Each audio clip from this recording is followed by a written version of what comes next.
Hello everybody, I'm your friend Inable. Let's Play SpiderMwa and welcome you back to Let's Play Blind Trilby's Notes. As we left off, I got into this room, whatever the place is, and, whatever the place is, it's the display room. Duh. This is where J-Hall has all of his items for the museum and the thing. So let's look table. There was an unopened bottle of some kind of soft drink sitting on the end table in the corner. On the display tables, I recognized one or two Defoe Manor artifacts among the miscellaneous knickknacks. A set of manacles, rescued no doubt from the manor basement, stood out the most. I spotted the chisel that the professor had mentioned next to the pile of books on the north table. It's gonna be interesting to see what he says about all of these items. And they really got the manacles that John Defoe was tied to. That cannot be good, if you ask me. And also, I finally realized that last time when I was playing, I made all those typos because the keyboard was on the side. Now I have it right in front of me, so everything should be good. A couple of valuable antique books. I recognized one of them from Defoe Manor's library. The others were unknown to me. Well, we did look at books in the library. It was a very old make of chisel, rusted and probably very fragile. As the professor had described, the words Sea Angel were carved into the handle. Again, I found myself inexplicably drawn to the artifact. My fingertips were already extending towards it, as if drawn by a magnet. Hopefully we don't find out what happened. I do think we will. They were blackened, but still recognizable as the manacles from John Defoe's basement prison. There's some pictures too. At least they seem to be pictures. On the north wall were 3 framed monochrome photographs of scenes from around Clambrandwin Island, obviously placed by the hotel and not part of the exhibits. Look, photos? Not photos. I guess there's nothing else to look at the table. There seems to be a pickaxe or something. Look pick. It's not really. I stared blankly. Look, that's not a shield. It's more like, what do you call them? I'm gonna try shield. Okay, look, it's a tapestry. Those are those mattresses, or whatever you call them. I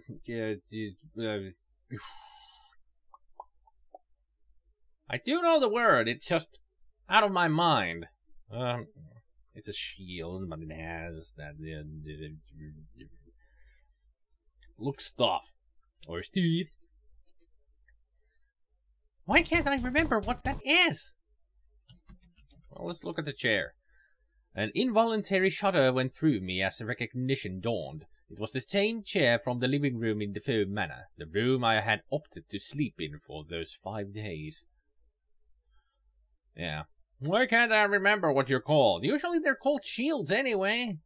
But they have that mark on them to show that it's from, it belongs to a family. A crest. Crest! That's it.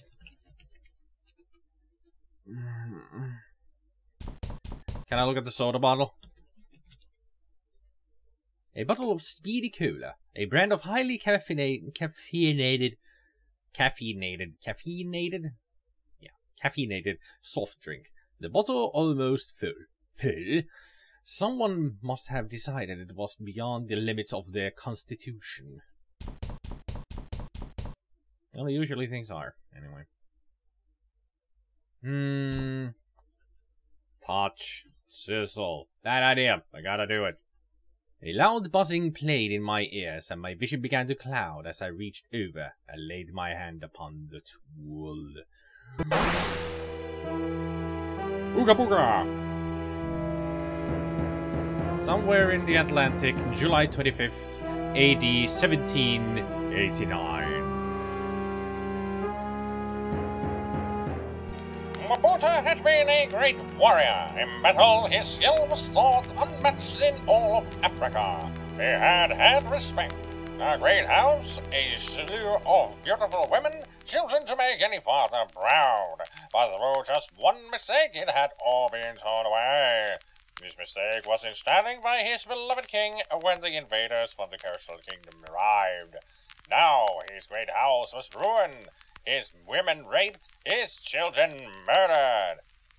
And for Maputa, the worst fate of all, sold to the white man in exchange for weapons, shackled with his fellows in the hold of a slave ship.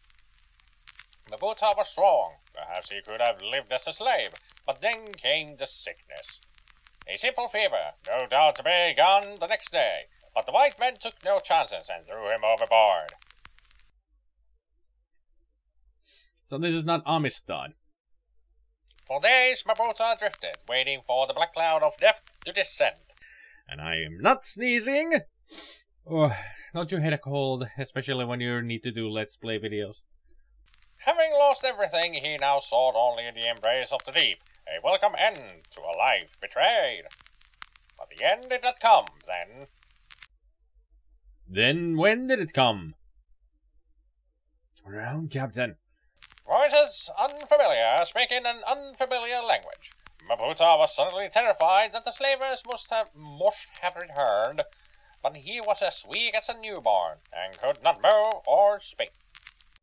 Looks like we picked him up just in time. Didn't know how long he's been drifting out there, but it can't have lasted much longer. Good Lord, look upon it, men. The greatest evidence we have of humanity's inherent evil. Never forget that, men. Sailors such as you or I did this. Left this poor wretch to die. Slavers ain't sailors like you or I, Captain. No, I do not know how those devils can have the audacity to still call themselves human. Today there is no pride in being an Englishman. Find our new passenger some quarters. Make him comfortable. Passenger, Captain. Every innocent who sets foot on my ship is a free man. Is there something about this policy you find questionable? Not at all, Captain. No, these were not the slavers. The ship was different, less crowded with terrified black faces. There was anger in the voices of the white men, but not directed at Maputa. Still frightened, but somewhat reassured, Maputa passed out. Days passed, and Maputa's health was restored. To have been rescued by the ship of these good white men had been a fantastic stroke of good fortune.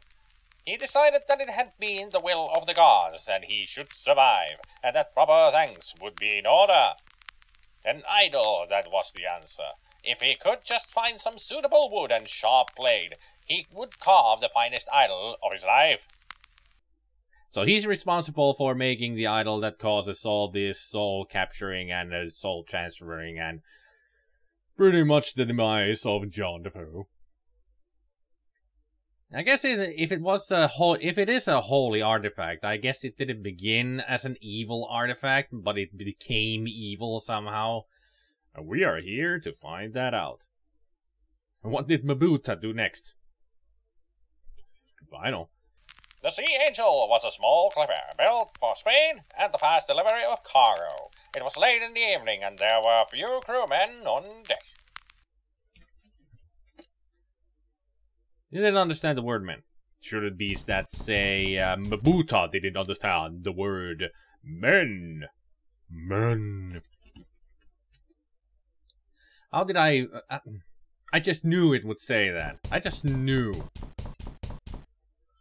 A little cold. A sturdy ladder led down into the darkened cargo hold.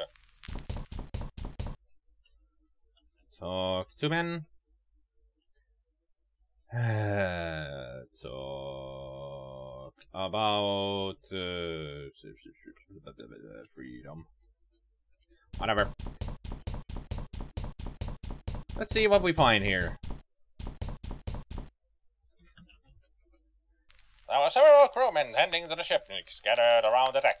Despite the language barrier, Maputa could tell they were friendly and cordial. ask about wood. Mabuta was talking to himself. Because this game is an idiot. Well, not really, but it is very confusing of what you can do with it. Why am I still speaking in this voice? I don't know. Your guess is as good as mine. Go down. Look. The hall was plunged into almost total darkness. With the memory of the slave ship still recent, Mabuta was unwilling to venture from the light. Look. Great.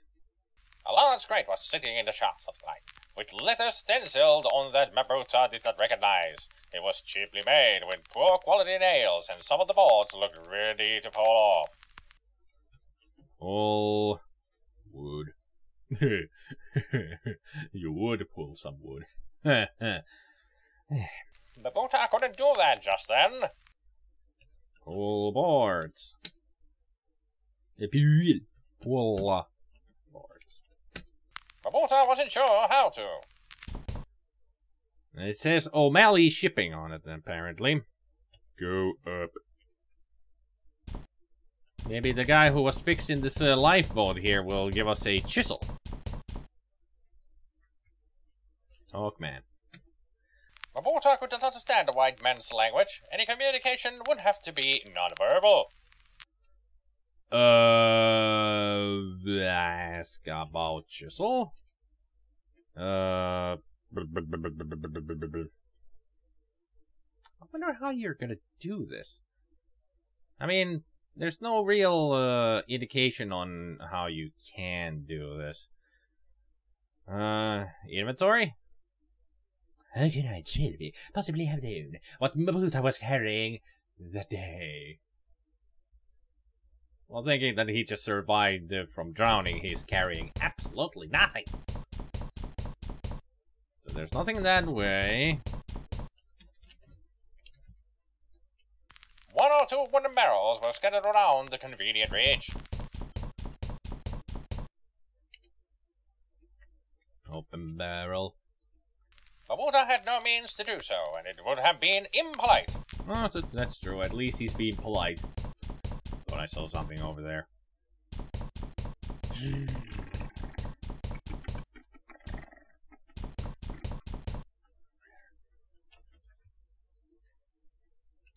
Well, excuse me for not being too close. Open crate. A strong smell of tea rose from the cracks in the wood, but Mabuta had no interest in the actual contents of the crate. But I do! Can't I open the crate because I have interest in it? Up. That didn't make sense to Mabuta. Well, I guess it wouldn't make any sense to anybody just going up. Great movie, though.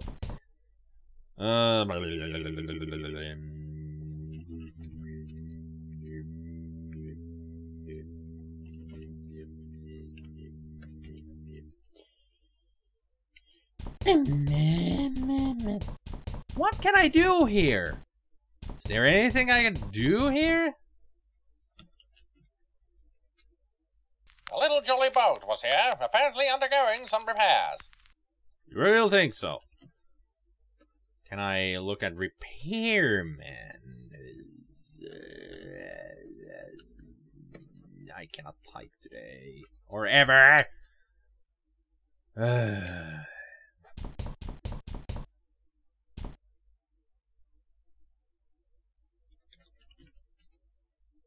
Don't look at all of the men. I'm looking at one man. That guy there. I want to look at him. Look hammer. Use both.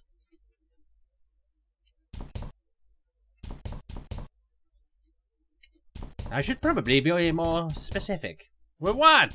I'm just trying to use the boat. Not use the boat on something. Look, see. The weather was calm and the sea as steady as a picture. The Sea Angel was a small clipper built for speed and fast delivering cargo.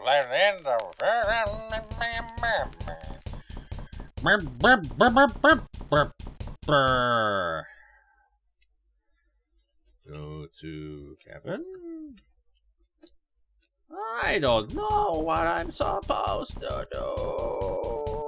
So I think I'm gonna leave it here.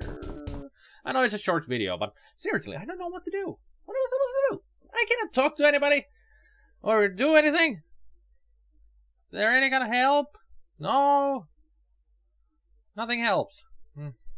I'm confused. Well, I think I will just look up some kind of hints on what kind of commands you have for this game, because definitely this seems to be the kind of situation where you need to learn how to play the game, as in what commands you can do. So I'm gonna look them up if I can find something, and next time we're gonna find out what we need to do here. Also, it would be nice to know all the commands, because then I know exactly what I will need to do. But until then, I hope you enjoyed the video, and I hope you all have a good evening, good afternoon, and a good morning, and I will see you all next time. Take care, people. Bye.